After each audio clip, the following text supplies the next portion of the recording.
ಕಾರ್ಯಕ್ರಮದ 2ನೇ ದಿನಕ್ಕೆ ಸ್ವಾಗತ ಸುಸ್ವಾಗತ. ಸಂಕೀರ್ತನ ಅಂದ್ರೆ ಏನು?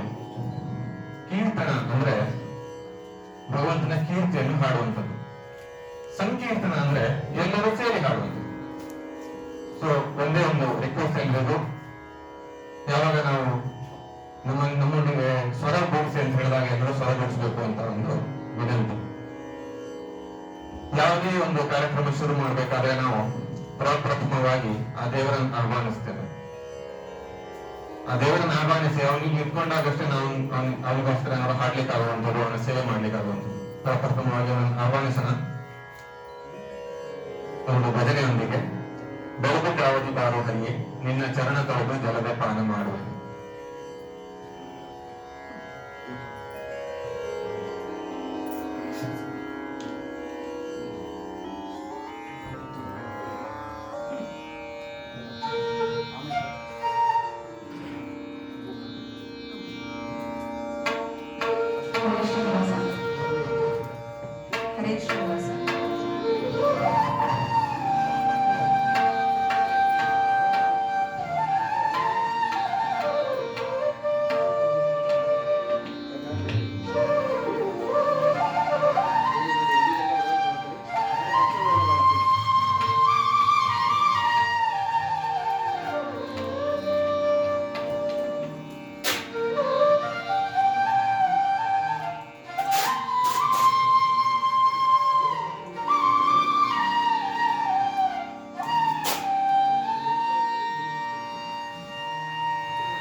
ಈಗ ಭಗವಂತನನ್ನು ಕರೆದಾಯ್ತು,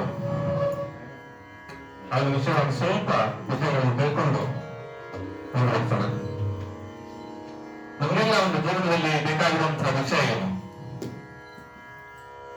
ಎಲ್ಲರಿಗೂ ಬೇಕಾಗಿರುವಂಥದ್ದು ಚಿಂತೆ ಮುಕ್ತವಾಗಿರುವಂತಹ ಆನಂದ. ನಾವೆಲ್ಲ ಮಾಡೋದಕ್ಕೆ ಒಂದು ಒಳ್ಳೆ ಜಾಬ್ ಬೇಕು, ಒಳ್ಳೆ ಬಿಸ್ನೆಸ್ ಆಗ್ಬೇಕು, ಎಲ್ಲ ಮಾಡೋದಕ್ಕೆ ಫೈನಲಿ ರಿಟೈರ್ಮೆಂಟ್ ಟೈಮಲ್ಲಿ ಚಿಂತೆ ಮುಕ್ತರಾಗಿರ್ಬೇಕು, ಆನಂದವಾಗಿರ್ಬೇಕು. ಯಾಕಂತಂದ್ರೆ ನಮ್ಮ ಆತ್ಮದ ಸ್ವರೂಪವೇ ಅದು ಸಚ್ಚಿದಾನಂದ ಸ್ವರೂಪವಾಗಿರೋದ್ರಿಂದ ಆನಂದ ಒಂದು ನ್ಯಾಚುರಲ್ ನಮ್ಗೆ ಒಂದು ಬೇಕಾಗಿರುವಂತಹ ಒಂದು ಆಸ್ಪೆಕ್ಟ್. ಆದ್ರೆ ಇದನ್ನ ಅಚೀವ್ ಮಾಡೋದು ಹಾಗೆ, ಚಿಂತೆ ಇಲ್ಲದ ಆನಂದವನ್ನು ಅಚೀವ್ ಮಾಡೋದು ಹಾಗೆ. ನಾವೆಲ್ಲ ಯೋಗ ಮಾಡ್ತೀವಿ, ಎಷ್ಟು ಜನ ಯೋಗ ಮಾಡ್ತಾರೆ ಇಲ್ಲಿ ಬೆಳಗ್ಗೆ ಎದ್ದು? ಎಲ್ಲರೂ ಯೋಗ ಮಾಡ್ತೀವ? ಕೆಲವರಷ್ಟೇ ಮಾಡ್ತಾ ಇದ್ದೀವಿ. ಯೋಗ ಅಂದ್ರೆ ಏನು ಅನ್ನೋದ್ರಿಂದ ಒಂದು ಪ್ರಾರಂಭ ಮಾಡೋಣ. ಯೋಗ ಇದು ಯುತ್ ಅನ್ನುವಂತಹ ಒಂದು ಪದದಿಂದ ಬಂದಿದೆ. ಯುತ್ ಅಂದ್ರೆ ಟು ಜಾಯಿನ್. ಟು ಜಾಯಿನ್ ಅಂದ್ರೆ ಸೇರಿಸೋದು ಅಂತ ಅರ್ಥ. ಈಗ ಯಾವುದೇ ಒಂದು ವಸ್ತುವನ್ನು ಸೇರಿಸಬೇಕು ಅಂದ್ರೆ ಒಂದು ಸಾಧನ ಬೇಕು. ನಾವು 2 ವೈರ್ಗಳನ್ನು ಸೇರಿಸಬೇಕು ಅಂದ್ರೆ ಒಂದು ಕಟಿಂಗ್ ಪ್ಲೇಯರ್ ಬೇಕು. ಅದೇ ರೀತಿ ನಮ್ಮನ್ನು ನಾವು ಪರಮಾತ್ಮನ ಜೊತೆಗೆ ಜಾಯಿನ್ ಮಾಡಬೇಕು, ಸೇರಿಸಬೇಕು ಅಂತಂದ್ರೆ ನಮಗೆ ಯೋಗ ಒಂದು ಸಾಧನ. ಭಗವಂತ ಭಗವದ್ಗೀತೆಯಲ್ಲಿ 3 ಮುಖ್ಯವಾದ 3 ಬೇರೆ ಬೇರೆ ಯೋಗಗಳಿಂದ ಮುಖ್ಯವಾದ 3 ಯೋಗದ ಪಥಗಳನ್ನು ಹೇಳಿದ್ದಾನೆ. ಕರ್ಮಯೋಗ, ಜ್ಞಾನ ಯೋಗ, ಭಕ್ತಿ ಯೋಗ. ಈಗ ಈ 3 ಯೋಗಗಳನ್ನ ನಮ್ಮ ಮಟೀರಿಯಲ್ ಸಬ್ಜೆಕ್ಟ್ಸ್ ಅಂತೀವಿ, ಅದಕ್ಕೆ ಕಂಪೇರ್ ಮಾಡ್ಕೊಂಡ್ರೆ ಫಿಸಿಕ್ಸ್, ಕೆಮಿಸ್ಟ್ರಿ, ಮ್ಯಾಥಮೆಟಿಕ್ಸ್ ಅಂತ ಅನ್ಕೋಬಹುದು. PCM ಎಲ್ಲ ನಾವು ನಾರ್ಮಲಿ ಈಗ 12th ಸ್ಟ್ಯಾಂಡರ್ಡ್ ಹೋದಾಗ PCM ಅಂತ ಬರ್ತೀವಿ.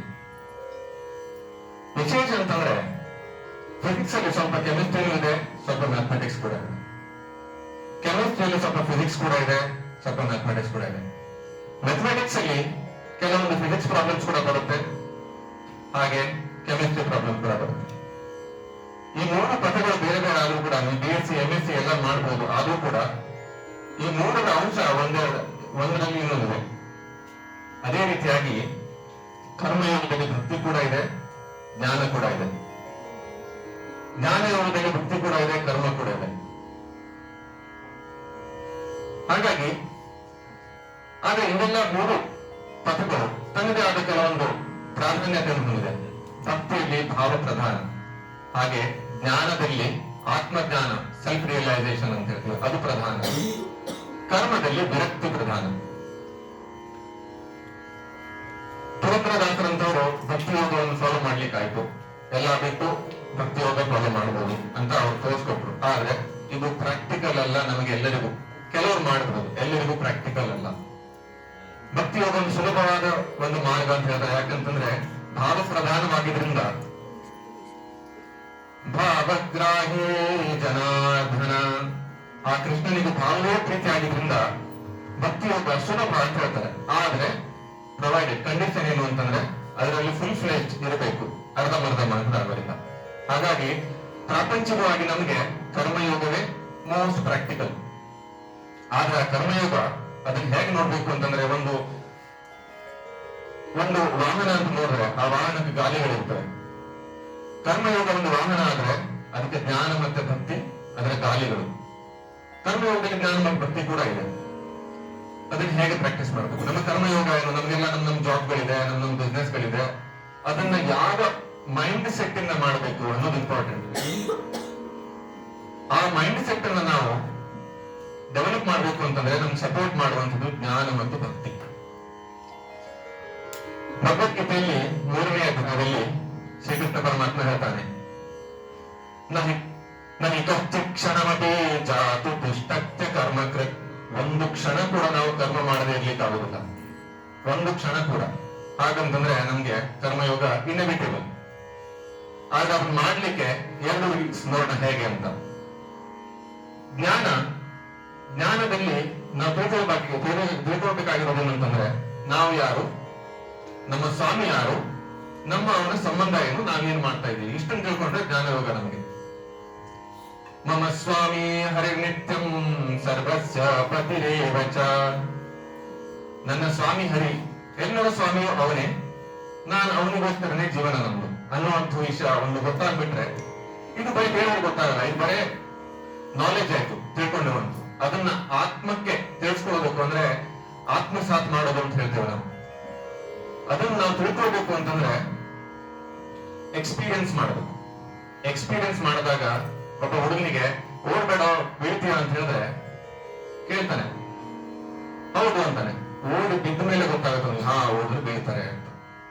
ಅದೇ ರೀತಿ ನಾವು ಮಮ ಸ್ವಾಮಿ ಹರಿನಿತ್ಯಂ ಸರ್ವಸ್ಯ ಪತಿರೇವಚ ಅಂತ ಕೇಳಿದ್ರೆ ಗೊತ್ತಾಗಲ್ಲ, ಅದನ್ನು ಪ್ರಾಕ್ಟೀಸ್ ಮಾಡಿದ್ರೇನೆ ಗೊತ್ತಾಗುವಂಥದ್ದು. ಹಾಗಾಗಿ ಭಗವದ್ಗೀತೆಯಲ್ಲಿ ಭಗವಂತ ಹೇಳ್ತಾನೆ, ತ್ರೈಗುಣ್ಯ ವಿಷಯ ವೇದ ನಿಸ್ತ್ರೈಗುಣ್ಯೋ ಭವಾರ್ಜುನ ನಿರ್ದ್ವಂದ್ವೋ ನಿತ್ಯ ಸತ್ವಸ್ಥೋ ನಿರ್ಯೋಗ ಕ್ಷೇಮ ಆತ್ಮವಾನ್. ಮೂರು ಗುಣಗಳ, ಯಾವುದು ಮೂರು ಗುಣಗಳು? ಸತ್ವರಜಸ್ ತಮಸ್ ಗುಣಗಳಿಂದ ಮೇಲೆದ್ದು ನಿರ್ದ್ವಂದ್ವ, ಯಾವುದೇ ದ್ವಂದ್ವಗಳಿಲ್ಲದೆ, ಯಾವುದೇ ರೀತಿಯ ಲಾಭ ನಷ್ಟಗಳ ಅಪೇಕ್ಷೆ ಇಲ್ಲದೆ ಆತ್ಮವಾನ್, ಆತ್ಮನಲ್ಲಿ ಸ್ಥಿತನಾಗಿರು ಅಂತ ಹೇಳ್ತಾನೆ. ಇದನ್ನು ಪ್ರಾಕ್ಟೀಸ್ ಮಾಡೋದು ಹೇಗೆ? ಅದನ್ನ ಈ ಸಂಕೀರ್ತನೆ ಆದ ನಂತರ ನೋಡೋಣ. ಆತ್ಮೋಪಾಸನೆ ಧ್ಯಾನದ ಮೂಲಕ ಅದನ್ನು ಪ್ರಾಕ್ಟೀಸ್ ಮಾಡೋದು ಹೇಗೆ ಅಂತ. ಅದನ್ನು ಪ್ರಾಕ್ಟೀಸ್ ಮಾಡಿ ನಾವು ಜ್ಞಾನ ಅನ್ನುವಂತಹ ಒಂದು ನೀರನ್ನ ಸ್ಟ್ರಾಂಗ್ ಮಾಡಬಹುದು. ಇನ್ನೊಂದು ನೀರು ಯಾವುದು? ಭಕ್ತಿ. ಕಲೋ ದೋಷನಿಭೇರಾಗನ್. ಭಾಗವತ್ ಪುರಾಣದಲ್ಲಿ ಶುಕಮುನಿಗಳು ಹೇಳ್ತಾರೆ, ಈ ಕಲಿಯುಗ ಬರೇ ದೋಷ ಇರುವಂಥದ್ದು. ಕಲೋ ದೋಷ ನಿಭೇರಾಗನ್ ಅಸ್ತಿ ಏಕೋ ಮಹಾನ್ ಗುಣಾನ್. ಒಂದೇ ಒಂದು ಗುಣ ಮಹಾನ್ ಇಲ್ಲಿ ಇರುವಂಥದ್ದು. ಕೀರ್ತನಾದೇವ ಕೃಷ್ಣಸ್ಯ, ಕೀರ್ತನಾದೇವ ಕೃಷ್ಣಸ್ಯ. ಈಗ ಮಾಡ್ತಾ ಇರೋದು ನಾವು ಕೀರ್ತನೆ. ಮುಕ್ತ ಸಂಘ ಪರಂ ಭಜೇತ್. ಇದರಿಂದ ಅಷ್ಟೇ ನಮಗೆ ಚಿಂತೆಗಳಿಂದ, ಎಲ್ಲ ಸಂಘಗಳಿಂದ ಮುಕ್ತಿ ಸಿಗುವಂಥದ್ದು. ಸೊ ಜ್ಞಾನ ಮಾರ್ಗಕ್ಕೆ ನಾವು ಆತ್ಮೋಪಾಸನೆ ಮಾಡಿ ಮಮ ಸ್ವಾಮಿ ಹರಿನಿತ್ಯಂ ಸರ್ವಸ್ಯ ಪತಿರೇವಚ ಅನ್ನೋದನ್ನ ಸೆಲ್ಫ್ ರಿಯಲೈಸ್ ಮಾಡ್ಕೊಳ್ಳೋದು ಒಂದಾದ್ರೆ, ಇನ್ನೊಂದು ಕಡೆಗೆ ಕೀರ್ತನ ದೇವ ಕೃಷ್ಣಸ್ಯ ಮುಕ್ತ ಸಂಘ ಪರಂ ಭಜೇತ್, ಈ ಮಾರ್ಗದಿಂದ ಭಕ್ತಿಯನ್ನು ಡೆವಲಪ್ ಮಾಡ್ಕೊಳ್ಳೋದು. ಇದು ಎರಡು ಮಾಡಿ ನಮ್ಮ ಕೆಲಸಗಳನ್ನು ಮಾಡ್ತಾ ಇದ್ರೆ ನಾವು ದಾಸರಾಗ್ತೇವೆ. ಈ ಕಾಲದಲ್ಲಿ ಪುರಂದರದಾಸರ ಕಾಲದಲ್ಲಿ ದಾಸರಾಗಬೇಕು ಅಂತಂದ್ರೆ ಎಲ್ಲಾ ಬಿಟ್ಟು ಮಾಡ್ಬೇಕಿತ್ತು. ಈ ಕಾಲದಲ್ಲಿ ಎಲ್ಲಾ ಬಿಟ್ರೆ ನಾವು ತುಂಬಾ ಕಷ್ಟ. ಬೆಳಗ್ಗೆ ನನ್ನ ಆಚಾರ್ಯ ಹೇಳ್ಬೇಕಾಗಿ ಕೇಳ್ತಾ ಇದ್ದೆ, ಒಬ್ಬ ಗೃಹಸ್ಥನಾದವನು ಹೋಗಿ ಮದುಕರಿ ಮಾಡುವ ಹಾಗಿಲ್ಲ, ಭಿಕ್ಷೆ ಬೇಡುವ ಹಾಗಿಲ್ಲ. ಈಗಿನ ಕಾಲದಲ್ಲಿ ಕೇಳಿದ್ರೆ ಕೆಲಸ ಸಿಗಲು ನನಗೆ ಸಾಕಷ್ಟು ಕೆಲಸಗಳಿವೆ ಐಟಿಯಲ್ಲಿ ಅಂತಾರೆ. ಏನಿಲ್ಲ ಅಂತಂದ್ರೆ ಆಫೀಸ್ ಬಾರವ್ರು ಆಗ್ಬೋದಲ್ಲ, ಯಾಕೆ ಭಿಕ್ಷೆ ಬೇಡ್ತಾ ಇದೆಯಾ ಅಂತ ಹೇಳ್ತಾರೆ. ಸೊ ಅಂತ ಸಮಯದಲ್ಲಿ ನಮ್ಗೆ ದಾಸತ್ವ ಭಾವ ಅಂದ್ರೆ ಏನು? Combination of these three. ನಮ್ಮ ಕರ್ಮವನ್ನು ನಾವು ಯಾವ ಭಾವದಿಂದ ಮಾಡಬೇಕು? ಆತ್ಮೋಪಾಸನೆಯನ್ನ ಮಾಡಬೇಕು, ಕೀರ್ತನೆಯನ್ನ ಮಾಡಬೇಕು.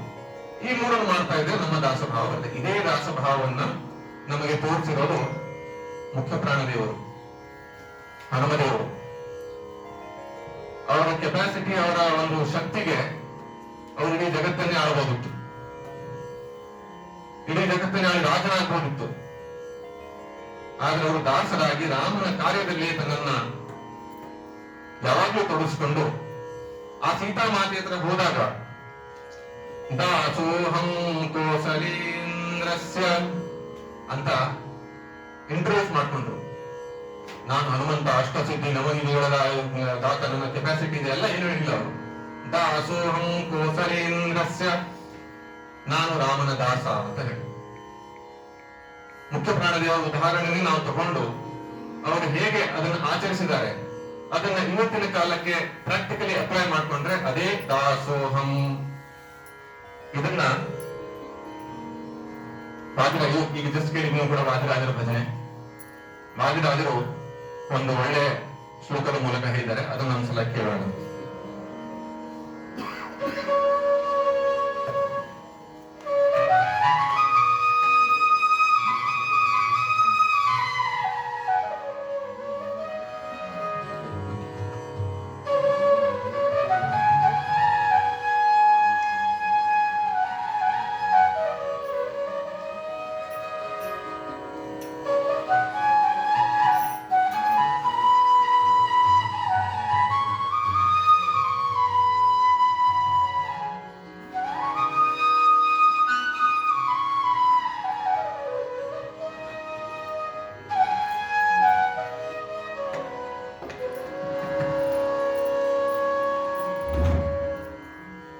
चित्तचिन्तया ब्रह्मपदमिह चिदानन्दघनं चिरं चित्तचिन्तया ब्रह्मपदमिह चिदानन्दघनं चिरं स्वामित्वं तव दासोऽहम् इत्यात्मभावनाच्युतं स्वामित्वं तव दासोऽहम् इत्यात्मभावनाच्युतं चित्तचिन्तया ब्रह्मपदमिह चिदानन्दघनं चिरम्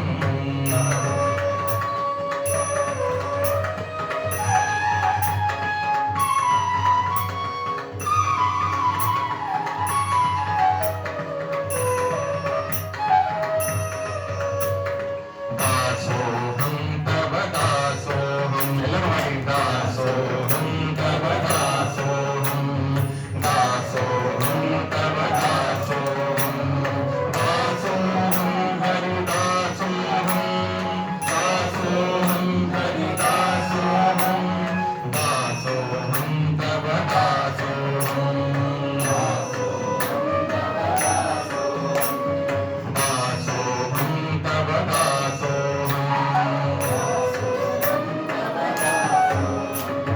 चित्तचिन्तया ब्रह्मपदमिह चिदानन्दघनं चिरं चित्तचिन्तया ब्रह्मपदमिह चिदानन्दघनं चिरम्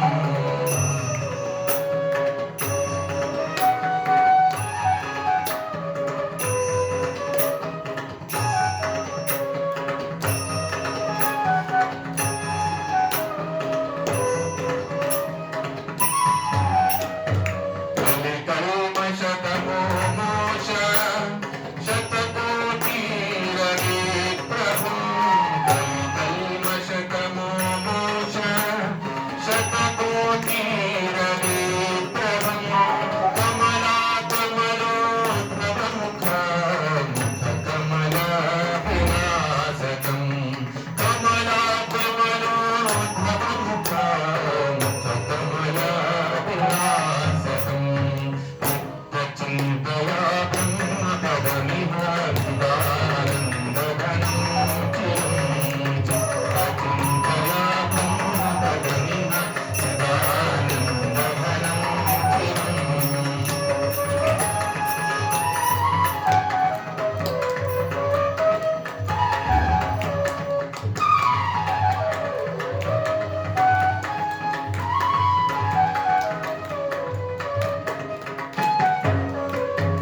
उपनिषद्वर सूत्रगीता शास्त्रसङ्गविचारितम् उपनिषद्वर सूत्रगीता शास्त्रसङ्गविचारितम् स्वामित्वगुणसदुपासनेत मुक्तिधामलसत्फलम् स्वामित्वगुणसदुपासनेत मुक्तिधामलसत्फलम् चित्तचिन्तया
ಕನ್ಕ್ಲೂಷನ್, ಒಂದು ಸಾರಾಂಶವನ್ನು ತಿಳ್ಕೊಳ್ಳೋಣ. ಮುಖ್ಯವಾಗಿ ಈ ಕಲಿಯುಗದಲ್ಲಿ ನಾವು ಪ್ರಾಕ್ಟಿಕಲಿ ಮಾಡ್ಲಿಕ್ಕಾಗುವಂಥದ್ದು ಕರ್ಮಯೋಗ, ಆದರೆ ಭಕ್ತಿಪೂರಿತ ಕರ್ಮಯೋಗ, ಭಕ್ತಿ ಮತ್ತು ಜ್ಞಾನವನ್ನು ಒಳಗೊಂಡಂತಹ ಕರ್ಮಯೋಗ. ಸೊ ಇದು ನಾವು ಮಾಡ್ಬೇಕಾಗಿರೋದು ಎರಡೇ ರೀತಿಯ. ಒಂದು ಆತ್ಮವಾನ್ ಅಂದ ಆತ್ಮೋತ್ಪಾದನೆ ಧ್ಯಾನದ ಮೂಲಕ ನಾವು ನಮ್ಮ ಮತ್ತು ಆ ಹರಿಯ ಸಂಬಂಧ ಏನು ಅಂತ ರಿಯಲೈಸ್ ಮಾಡುವಂಥದ್ದು, ತಿಳ್ಕೊಳ್ಳುವಂಥದ್ದು, ಪ್ರಾಕ್ಟಿಕಲಿ ರಿಯಲೈಸ್ ಮಾಡುವಂಥದ್ದು, ಸುಮ್ಮನೆ ತಿಳ್ಕೊಂಡು ಹೋಗುವಂಥದ್ದಲ್ಲ, ಪ್ರಾಕ್ಟಿಕಲಿ ರಿಯಲೈಸ್ ಮಾಡುವಂಥದ್ದು. ಎರಡನೆಯದು ಕೀರ್ತನೆ. ಆ ಕೀರ್ತನೆಯ ಮೂಲಕ ಆ ಭಗವಂತನಲ್ಲಿ ಭಕ್ತಿಯನ್ನ ಡೆವಲಪ್ ಮಾಡ್ಕೊಳ್ಳುವಂಥದ್ದು. ಈಗ ನಮ್ಮ ಮತ್ತು ನಮ್ಮ ತಂದೆಯ ಒಂದು ರಿಲೇಷನ್ ಗೊತ್ತಾದ್ಮೇಲೆ ಅದನ್ನು ಬೆಳೆಸ್ಕೊಳ್ಳೋದಕ್ಕೆ ಅದಕ್ಕೊಂದು ಭಕ್ತಿ ಮಾರ್ಗ, ಅದನ್ನು ಬೆಳೆಸ್ಕೊಳ್ಳಿಕ್ಕೆ ಕೀರ್ತನೆಯನ್ನು ಮಾಡುವಂಥದ್ದು. ಇದನ್ನ ನಾವು ಬೆಳಗ್ಗೆ ಗಾಡಿ ಸ್ಟಾರ್ಟ್ ಮಾಡಿದ್ರೆ, ಒಂದ್ಸಲ ಎಂಜಿನ್ ಸ್ಟಾರ್ಟ್ ಆಯ್ತು ಅಂತಂದ್ರೆ ದಿನವಿಡೀ ಎಲ್ಲಾದ್ರೂ ಓಡಿಸಿ, ಬೇರೆ ಬೇರೆ ಗೇರಲ್ಲಿ ಓಡಿಸಿ, ಬೇರೆ ಬೇರೆ ಸ್ಪೀಡಲ್ಲಿ ಓಡಿಸಿ, ಬೇರೆ ಬೇರೆ ಕೆರೆಯಲ್ಲಿ ಓಡಿಸಿ ಆ ಗಾಡಿ ಓಡ್ತಾನೆ ಇರ್ತದೆ. ಅದೇ ರೀತಿಯಾಗಿ ಬೆಳಗ್ಗೆ ಒಂದ್ಸಲ ಎದ್ದು ಆತ್ಮೋಪಾಸನೆ ಮಾಡಿ ಕೀರ್ತನೆ ಮಾಡಿ ಶುರು ಮಾಡಿದ್ರೆ ಅದ್ರ ಎಫೆಕ್ಟ್ ಇಡೀ ದಿನ ಇರ್ತದೆ. ತಲೆಯಲ್ಲಿ ಆ ಭಗವಂತನಿಗೆ ಬೇರೆ ಬೇರೆ ನಾಮಗಳು ಬರ್ತವೆ, ಕೆಲವರಿಗೆ ಆ ಭಜನೆಗಳು ಬರ್ತವೆ, ಕೆಲವರಿಗೆ ಅವನ ಲೀಲೆಗಳು ಕಾಣ್ತವೆ. ಫೈನಲಿ ನಮ್ಗೆ ಬೇಕಾಗಿರುವಂತೆ ಏನು ಅಂತಂದ್ರೆ ಯಾವಾಗಲೂ ಆ ಭಗವಂತನ ಚಿಂತನೆ, ಸತತನ ಚಿಂತೆ ಅಂತ ಅವನನ್ನು ಚಿಂತನೆ ಮಾಡ್ತಾ ಇದ್ರೆ ಯೋಗಕ್ಷೇಮ ಮಹಾಮ್ಯಂ, ಅವ್ನು ನೋಡ್ಕೊತಾನೆಲ್ಲ ಬೇರೆ ಎಲ್ಲ ವಿಷಯಗಳನ್ನ. ಈ ಮಾತನ್ನು ಹೇಳಿ ನಾವು ಸಂಕೀರ್ತನೆ ಒಂದು ಕಾರ್ಯಕ್ರಮವನ್ನು ಮುಗಿಸ್ತೇವೆ. ಆಚಾರ್ಯ ತುಂಬಾ ಧನ್ಯವಾದಗಳು, ಈ ಅವಕಾಶ ಕೊಟ್ಟು ಒಂದು ಕೀರ್ತನೆ ಮಾಡುವಂತ ಸೇವೆ ಮಾಡುವಂತ ಅವಕಾಶ ಕೊಟ್ಟಿದ್ದಕ್ಕೆ. ಮತ್ತು ಶ್ರೋತಶ್ರೀನಿಯವರಿಗೂ ತುಂಬಾ ಧನ್ಯವಾದಗಳು, ತುಂಬಾ ಮಧುರವಾಗಿ ಒಂದು ಭಜನೆ ಹಾಡಿದ್ದಕ್ಕೆ. ಆನಂದ ತೀರ್ಥರು, ನೋಡಿ ಇಲ್ಲಿ ಆನಂದ ತೀರ್ಥರಿದ್ದಾರೆ, ಶ್ರೀಮದ್ ಆನಂದ ತೀರ್ಥರು ನಮ್ಗೆ ಲಾಸ್ಟ್ ಮೂಮೆಂಟ್ ಅಲ್ಲಿ ನಮ್ಗೆ ಒಂದು ಫ್ಲೂಟ್ ಇದ್ರೆ ಒಂದು ಕಲೆನೇ ಬೇರೆ. ನಾವು ಬೇರೆ ಹಾರ್ಮೋನಿಯಂ ನೋಡ್ಬೋದು, ಎಲ್ಲ ನೋಡ್ಬೋದು, ಆದ್ರೆ ಇದು ಕೊಡಲು ಕೃಷ್ಣನ ಕೈಯಲ್ಲಿರುವಂಥದ್ದು, ಅದರ ಒಂದು ವೈಬ್ರೇಷನ್ ಬೇರೆ. ತುಂಬಾ ಧನ್ಯವಾದಗಳು. ಚರಣ್ ಕೂಡ ತುಂಬಾ ಧನ್ಯವಾದಗಳು. ಎಲ್ಲರಿಗೂ ನೀವು ಇಷ್ಟು ಪೇಷನ್ಸ್ ಕೇಳಿದ್ರೆ ನಿಮಗೂ ಕೂಡ ತುಂಬಾ ಧನ್ಯವಾದಗಳು. ಅದೇನು